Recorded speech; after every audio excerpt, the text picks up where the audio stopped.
आपण पाहताय LS मराठी। पाहुयात आजच्या काही महत्त्वाच्या घडामोडी।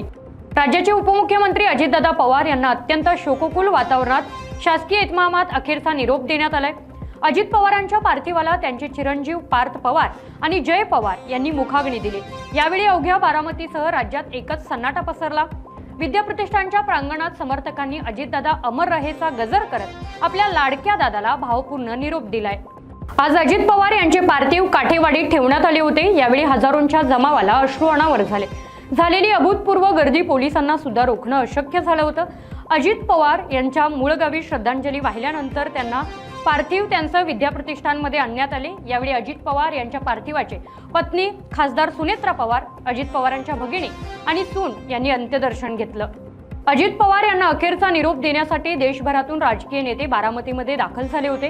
केंद्रीय गृहमंत्री अमित शाह, भाजप अध्यक्ष नितीन नवीन, मुख्यमंत्री देवेंद्र फडणवीस, मंत्री नितीन गडकरी, गोव्याचे मुख्यमंत्री प्रमोद सावंत, उपमुख्यमंत्री एकनाथ शिंदे, विधानसभा अध्यक्ष राहुल नार्वेकर यांच्यासह अनेक बड्या नेत्यांनी श्रद्धांजली वाहिली। उपमुख्यमंत्री अजित पवारांच्या अंतिम दर्शनासाठी आणि त्यांना अखेरचा निरोप देण्यासाठी कार्यकर्त्यांची प्रचंड गर्दी होती। यावेळी हजारोंच्या जमावाला अश्रू अनावर झाले आणि कार्यकर्त्यांनी अजित पवारांना श्रद्धांजली दिली।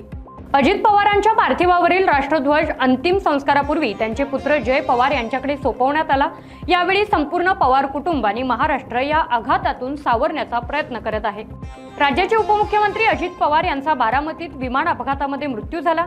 ज्या ठिकाणी विमान कोसळले त्या ठिकाणी DGCA आणि फॉरेन्सिक टीमने तपास सुरू केलाय। संपूर्ण परिसर सील करण्यात आला असून या प्रकरणाचा तपास सुरू आहे। नाशिकच्या येवल्यात उपमुख्यमंत्री अजित पवारांना स्वयंस्फूर्तीने दुकाने बंद ठेवून दादांना श्रद्धांजली अर्पण केली। तसेच बाजारपेठ बंद असल्याने सर्व व्यवहार ठप्प झाले। काल विमान अपघातात अजित पवारांचं निधन झालं होतं। त्यांच्या निधनाने महाराष्ट्रातील जनता हळहळ व्यक्त करते। नाशिकच्या लासलगावामध्ये उपमुख्यमंत्री अजित पवारांच्या निधनाबद्दल शोकसभा आयोजित करण्यात आली आहे। यावेळी विविध सामाजिक राजकीय घटनांसह नागरिकांनी मोठ्या संख्येने उपस्थिती लावत भावपूर्ण श्रद्धांजली अर्पण केली। शोक व्यक्त करण्यासाठी शहरातील व्यापारी आणि व्यावसायिकांनी स्वयंस्फूर्तीने अध्यापने बंद ठेवलेली आहेत। जळगावच्या पाचोऱ्यात अजित पवारांना श्रद्धांजली देण्यासाठी सर्वपक्षीय बंदीची हाक देण्यात आली होती। या हाकेला प्रतिसाद देत व्यापारी बांधवांनी बंदला उत्स्फूर्त प्रतिसाद दिलेला आहे। जीवनावश्यक वस्तूंची दुकाने मात्र उघडी ठेवण्यात आलेली आहेत। जळगावच्या वरणगावात अजित पवारांच्या निधनाची बातमी ऐकताच शोकाकुल वातावरण झाले होते। काल दुपारी महायुतीच्या वतीने वरणगावात बंदीची हाक देण्यात आली होती। या हाकेला प्रतिसाद देत व्यापारी बांधवांनी वरणगाव बंदला उत्स्फूर्त प्रतिसाद दिलेला आहे। जीवनावश्यक वस्तूंची दुकाने मात्र उघडी ठेवण्यात आलेली आहेत। अशाच माहितीपूर्ण आणि महत्त्वाच्या घडामोडी पाहण्यासाठी पाहत राहा LS मराठी।